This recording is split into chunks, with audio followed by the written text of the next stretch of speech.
My name is Patrick Tonui, and I am the head of the Regional Policy and Representation team at GOGLA. As you've heard a lot today, GOGLA is the Global Industry Association for the off-grid solar industry. And in that respect, we work on behalf of our members in the industry to build sustainable markets that allow you to essentially offer your products to your customers and to be able to do business in a sustainable manner. Within our policy work, we really work with across all the different markets and regions that GOGLA is present in, with the governments, with development partners and all other stakeholders to build sustainable markets through enabling policy and regulations for you and your business.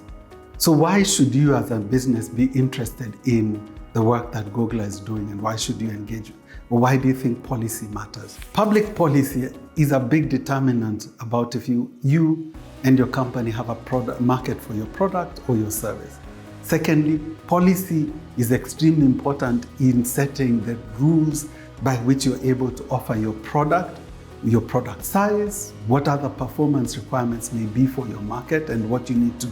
comply so that your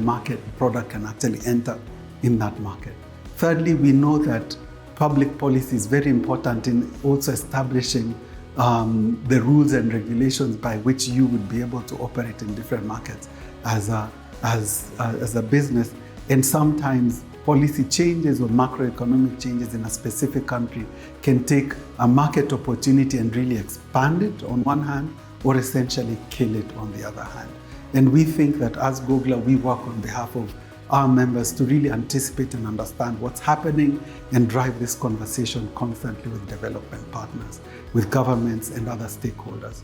So today, as you've heard, we know that across Africa, there's over 400 million households, businesses,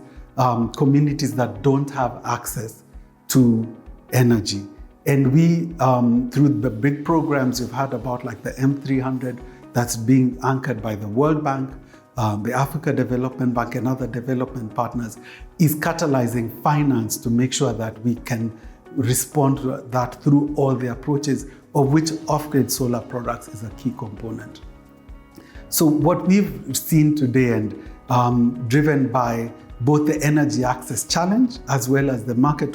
the opportunities created by M300, the SDG goals and other programs, that today across much of Africa, we're seeing more and more countries that have adopted what we call integrated electrification plans. The integrated electrification plans have been a key component in establishing the role that we as off-grid solar can play, because it says, one, this is how the government is going to deliver the energy access through the grid, but it also recognizes where the grid is not going to go now in the medium term and in the longer term, and establishes a role for mini-grid players, as well as where they will electrify their households and their communities through off-grid solar products. So today across much of Africa, when you look at the public policy, governments have established and have said that this is where we will bring the grid. This is where we see the private sector using solar products will provide energy access, which means we have a predictable market opportunity that when you come into a market, you know that you have a role and you're within the public policy for the energy access target for the countries. Secondly, I want to talk about one of the big constraints that we also see across many markets, which is around affordability. Because if we bring products to the consumers, but they cannot afford these products, then prices will be beyond the reach and nobody can buy. However, we've been seeing this deliberate move by governments essentially to look at how do they improve affordability. And we see many countries now have increasingly been adopting fiscal policy measures through three mechanisms. The first one is exempting solar products, the panels, the charge controllers, batteries from import duties, which is significant, which can be, it reduces the price. Secondly, through exemptions from value-added tax. And then thirdly, through the introduction of what we call subsidy programs, end-user subsidy programs, which go directly to the consumer, or what we call supply-side subsidy, which goes to either producer, the retailer, or the distributor to essentially bring your products to hard-to-reach markets. With this, we know that different countries, as you can see in the presentation, the countries that have adopted either VAT or duty exemptions, those that have waivers or reduced VATs, those that are essentially providing other fiscal measures so that they keep the cost down for their consumers. So what we see is, one, the countries that have adopted off-grid solar as part of their electrification strategy. Secondly, those that are actually adopting fiscal policy measures to essentially bring down the cost so that the market is larger and adoption scales up. And then thirdly, because we see that governments are adopting solar products, one of the key concerns that they all have is making sure that the products that come into the markets and that the consumers buy or they subsidize are essentially of good quality, which means they will work for many years, as well as the energy service will be acceptable. And therefore, we also see a number of countries that have adopted the IEC standards, particularly for solar products. And for us as a sector, this is super important because we know that about a decade ago, there was a time when consumers and governments thought solar does not work. And this was because a lot of products that were coming in that were not working or would break down after 6 months, 3 months, and would stop working. And we know this is not good for the industry. We know, we believe as an industry association, as a sector, that it's good that there's standards in place, that more countries adopt it, and that the products that come into the markets meet these standards. We also note that, particularly for the subsidy programs and the RPF programs that the countries are using now, and also around the products that will be able to qualify for VAT and duty exemptions, that one of the requirements that they ask for is that the products meet these IEC standards. And this is something that we think you should be aware of. So I want to pivot now and look at some of the work that GOGLA has been doing across different countries and what it means for you. Firstly, we know that, as we've shared, different countries are embracing and adopting solar products to use for their electrification strategies. Over the last few years, for example, in Chad, they set aside different blocks that they said this block was going to be electrified by solar products, and they went out to the market to secure a company that would essentially be the one for a specific block or community. And I want to talk a little bit about what's been happening in Madagascar over the last year and a half. The government in Madagascar recognized through funding of the World Bank that they had over 1 million households that, as we look at 2030, due to affordability, due to the poverty level and other factors, they were not going to be able to be reached with energy. And the government set aside money to essentially procure up to 1 million products, about 1.2 million products, solar products, that they would essentially provide and support these companies, these households with. We as GOGLA have worked with the government of Madagascar through their procurement process to first communicate to them so that the technical standards they defined of what the qualifying products would be opened it for as many companies as possible, and that they didn't lock out any qualifying product that would meet both the performance requirements that they had. Then secondly, as they've gone through the procurement processes where there have been issues in the procurement, we've worked with them to highlight what the risks were and where there were issues,